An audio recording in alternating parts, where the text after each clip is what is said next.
Hello and welcome to another episode of Literary Gladiators, the show where we discuss and debate literature in all of its forms. All of its forms? All of its forms. You mean even at the tiny, whiny ones? Yep, even the little tiny whiny ones. If it's written work, it's game. Yay! Let's meet the panel. Hello, I am Larry. I'm Breanna. I'm Charlie. And I'm Josh. This is the season finale. For No! the second season finale. Oh.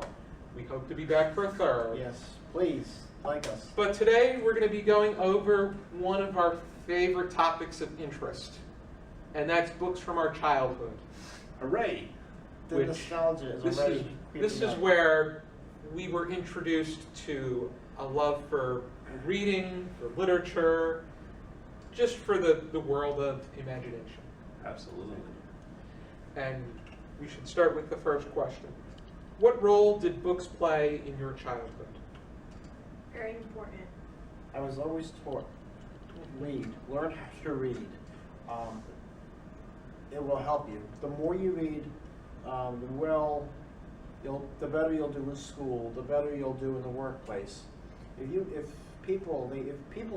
are some people that can't read a simple sign.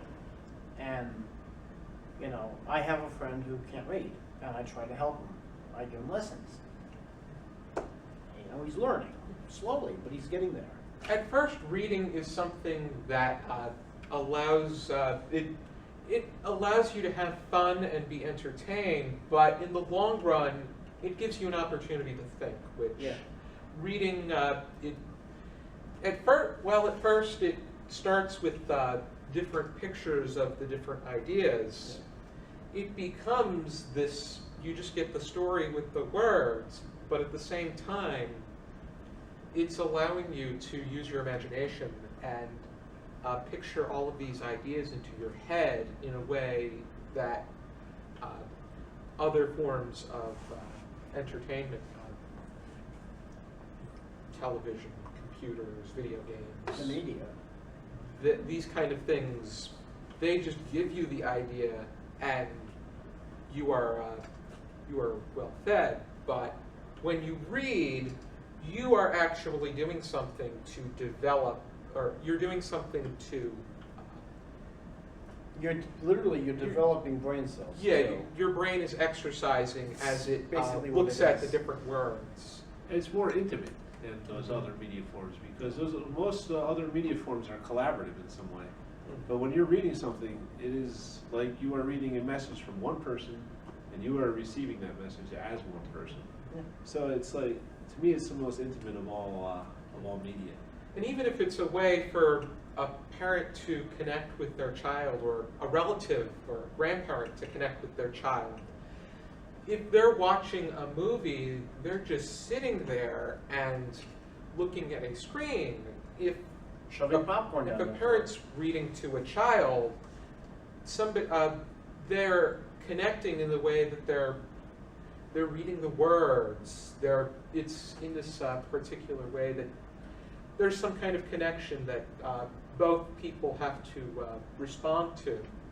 I can also say, the earlier, if some of you are going into college or graduating high school, if your mom read to you when you were real small, or even when you were still in the womb, go up and say, "Hey, Mom, did you read to me when I was in the womb?" And she says, for some reason, she says no. Okay, well, but if she says yes, you probably are the type of person to get A's and B's on your report card or on your papers, because studies show that even when you're read to in the womb, hearing the words, of course you're not going to remember, so you're going to have to ask Mom and Dad, but it develops your brain even more and even more. The more, it's literally, it's like drumming. I'm the music coordinator here, I drum, if I may. I can do a paradiddle in my sleep.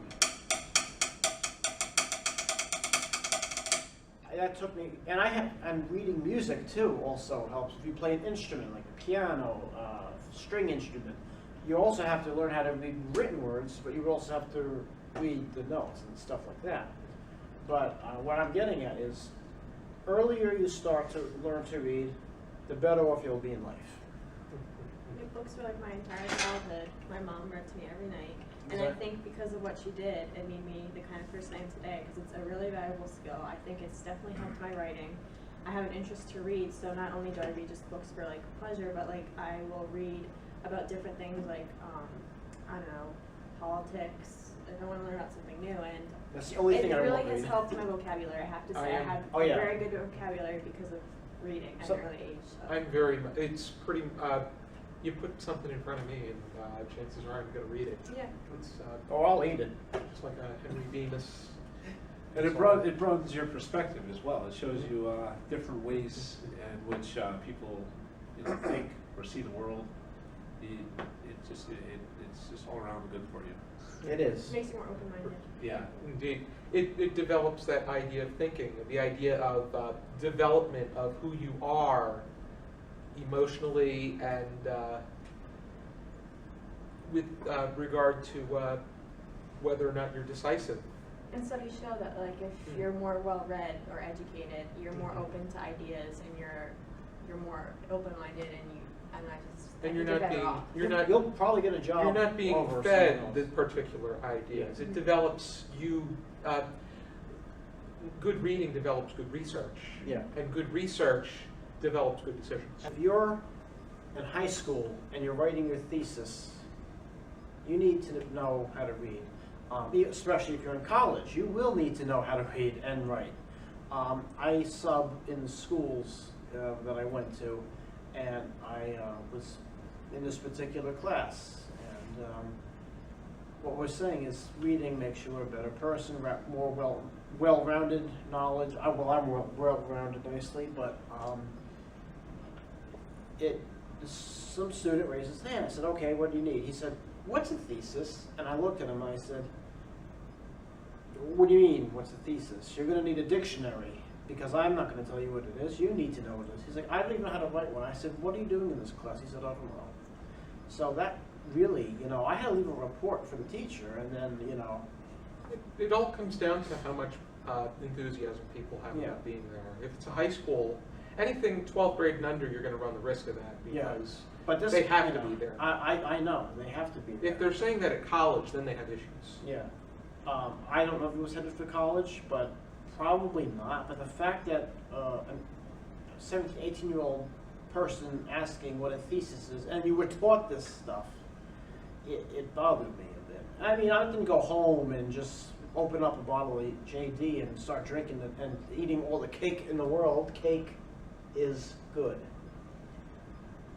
Who would argue with that? I know. Greatest band I know. Good food. Read. Take time out of your day, an hour or two. Read. It's good for you. Now we've come to one of the most exciting part, or the most exciting part of the episode. More cake? Not particularly, but what is a book from your childhood that you want to talk about? Larry? I'll go with Charlie and the Chocolate Factory. I love chocolate, and my name's Charlie. Do we get cake? Are you sure you were not an Oompa Loompa before? Are you saying that because I'm fat? No, I'm just saying that because I'm just kidding. that sometimes. I like food. I was, funny. What is it that you liked about Charlie and the Chocolate Factory? It was so imaginative Oh, yeah. and funny, and And it was food. it just made me laugh out loud at times. I was just reading it and laughing. And the sequel was just as good. Charlie and the Great Glass Elevator. Hmm. The whole thing. You see some of that at the end of the Willy Wonka and the Chocolate Factory, which Roald Dahl shunned. He really did not like. Yeah, I don't know why. I like the movie too. I like everything about chocolate. Me I too. guess. I like eating it. But no, I mean, it's hard to remember exactly what I liked about it, except for the fact that it was just like, it's bizarre. You know what I mean? It's the first thing that I read that was so, it's just bizarre, like, with randomness and things happening out of nowhere, and just, I couldn't put it down. I was just like, because you really had no idea what was going to happen next. And it was. I could see that playing into that effect. You, The how person. the different characters and how their flaws and how they get knocked off in the chocolate factory. How Augustus Gloop was a glutton and he ended up falling into a river of chocolate. Hey, you know what? It would probably be worth it for him. Yeah, and the spoiled girl, you know, she gets hers. Everybody gets theirs. And little Charlie Bucket, you know, he hangs in there. He hated it because he read. He read. Just kidding. No, that's not why. I'm They kidding. did encourage. Because he gave back the Gobstopper. Yeah, and he won the whole factory. Mhm. Spoiler alert for those of you who have not read the book. I don't even remember if he initially won the chocolate factory because at one point, I don't remember if this is only the movie, but at one point, Willy Wonka only wanted him to come alone and did not want him to bring his family. Yeah, but then And they that's why they refused. get in the glass elevator. So Yeah. is to go and get them. Because Mhm. he agrees to have them there. That So was that's his what main- they do, is they go and they get the family and then they end up in Mhm. space. And, it very much captures the importance of family, which Willy Wonka does not necessarily understand. True. Because of his isolation for so long in his own little world. Yeah, Hey, yeah. a whole world of chocolate, man. I wouldn't mind being alone for a few decades. If I had a drum set, maybe. I just want to give a shout out to one more book real quick, just the Spaceship and the Apple Tree. Oh, okay. Because I read that when I was little and I liked it, but I don't remember a thing about it other than I liked it. So there And you there was go. a spaceship and an apple tree. There were both of those things. What is your work, Bree? Definitely Little Woman. I think authors recently have copies. Yes, it is. I loved that book. I had like 5 copies. I read it over. It was one of those books where you just read over and over and over again. You never get tired of it. I wanted to be Joe when I grew up. It, She's such a good character. it just it has. I've actually not. I have it, but I haven't gone over it. And I've heard So about it good. so many times. And then, not that it's a book, but the movies. Also very good. And what makes it a children's story? Well, they start out, like, characters start out as kids. It kind of chronicles, like, them growing up. It's kind of like a family book, though. It's very much about family. And, like, each of the sisters growing up, going through life, you know. I don't know, I just really loved it. And what is your piece, Charlie? For my childhood, you're probably gonna think I'm crazy, but I'm loving Thomas the Tank Engine. You're not crazy, Charlie. I enjoy that one myself. I love when was young. Thomas the Tank Engine is my man. I'm giving him a shout out. I don't know if he can read or anything. I'm just kidding. Short, simple stories.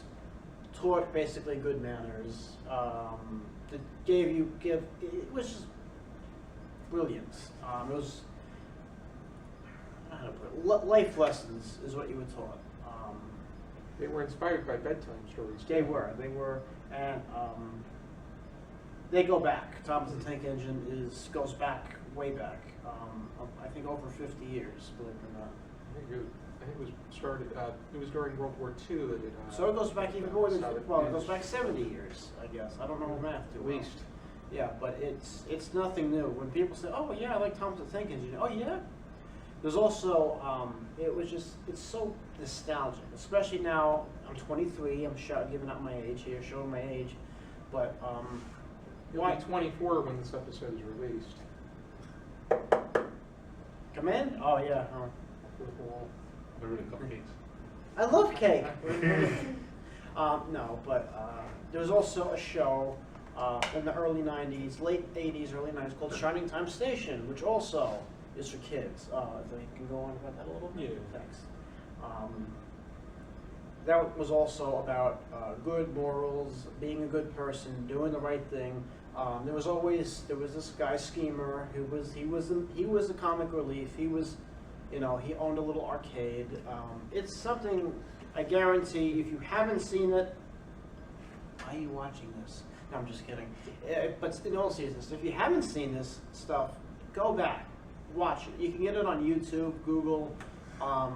In 2000, Thomas and the Magic Railroad came out. That It was not a good movie. I'll see you after class. But I thought it was a good movie. But the show, it's of course it was great. I don't know how else to explain it. It was very nostalgic. only good part of that movie was when the one the Choo Choo? the villain engine fell into the Yeah, that was funny. fell and Yeah. he said he was going on a cruise. Yeah. But well, I guess I can use a cruise, so what am I gonna say? Yeah, but it's good stuff, you know. Takes you back. if I were to tell you my absolute, if there's so many children's books that I enjoyed, or books that I enjoyed when I was younger, that we would have to have more episodes, which we may very well have to. But today I'm going to be talking about, for my book from my childhood, a book that is very rare, and it took me going onto Amazon, finding one sole copy, and paying $16 just for a piece of nostalgia. It's called The Ghost's Dinner, and I read it back in it was pre-kindergarten. I was 4 years old. And, I just read that before we started filming. It was a great book. the premise is that a ghost named Henry invites his ghost friends to dinner, and anything they consume, they turn into that particular color. If they eat cheese, they turn yellow. It was a great book. Not only do they turn yellow, but they also develop holes. So They they're turn gold. if they eat salad, they become leafy. Yeah. If they Thomas the Tank Engine. and then it takes them It's like having you are when you to eat. Yeah, it takes them having to drink milk in order to. yeah. Uh, Thomas the use it. Tank Engine is still better, but this was second place. Maybe to Charlie it is. Granted, I also enjoyed Thomas the Tank Engine when I was younger. He is my man. Shout out. I do have one thing that Charlie doesn't have, and that's a collection of the entire series, which if I could find She it. would rub it in my face. If I can find it, I could share it with you. Really? Thank you. Perhaps. Next question is a very important point, a very important area that I wanted to go over. What importance do you believe books have in our lives? What importance do they hold to today's youth and the future generations? You can start, Larry. Okay. Books are, like I said earlier, they give you perspective on different ways of looking at the world. I think that's the most important function that they serve in society, is that they open your mind by showing you just different ways of thinking and looking at things. So that's overall what I'd say. As far as and the other thing that they can do too is they can just act as an escape from things, which is an important situation.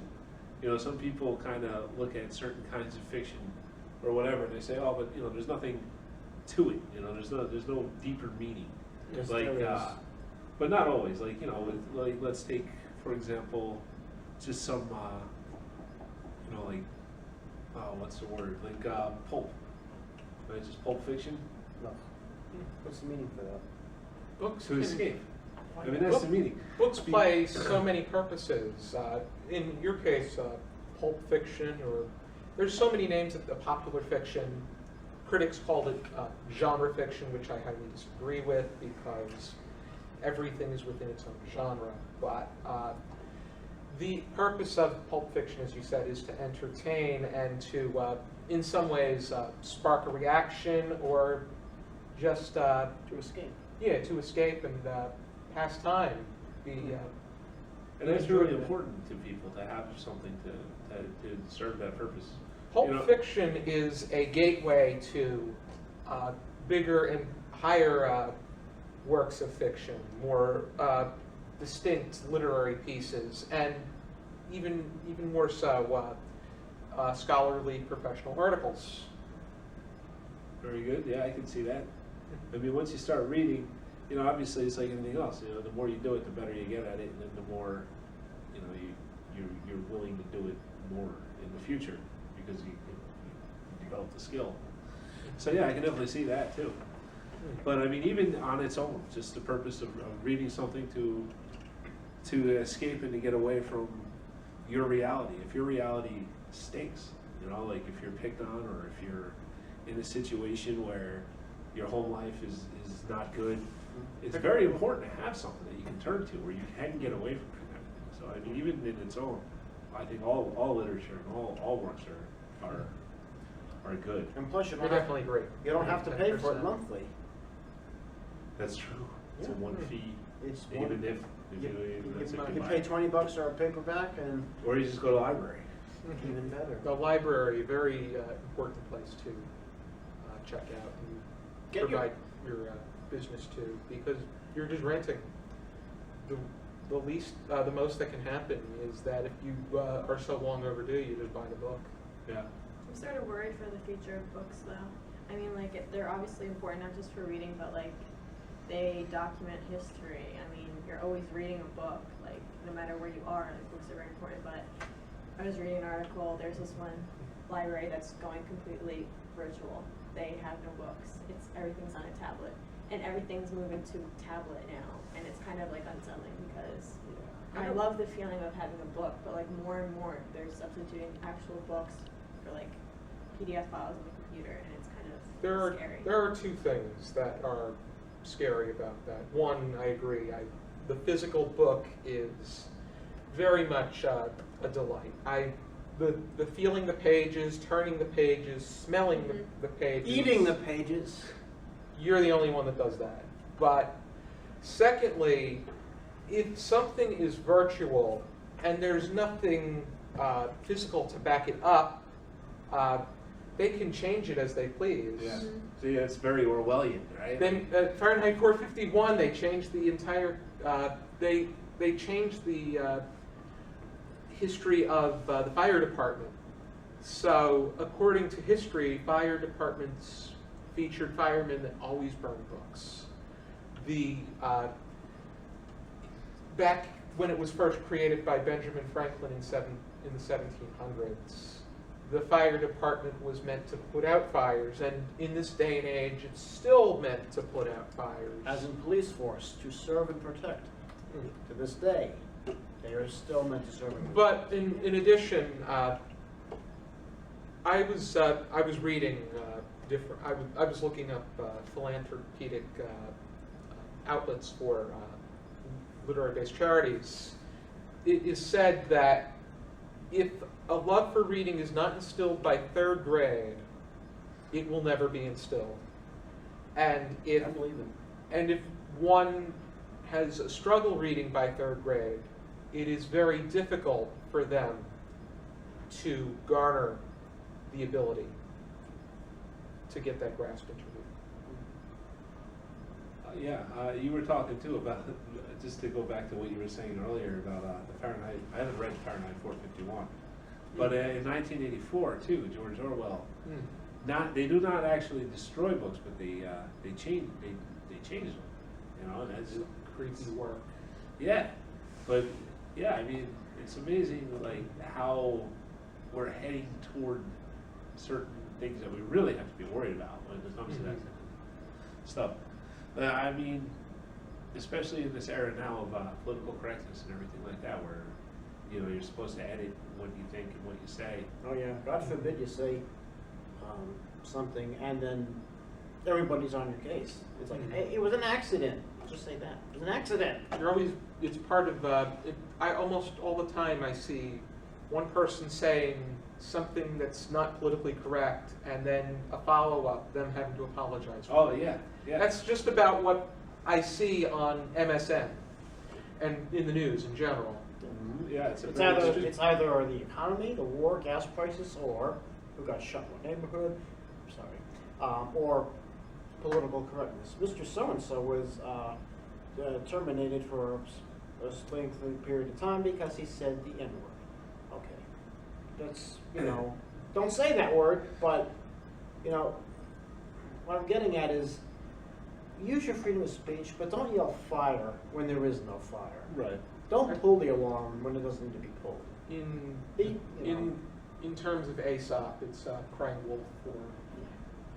But a couple of years ago too, they wanted, or they actually did, reprint Huckleberry Finn, where they took the N-word Yeah, out.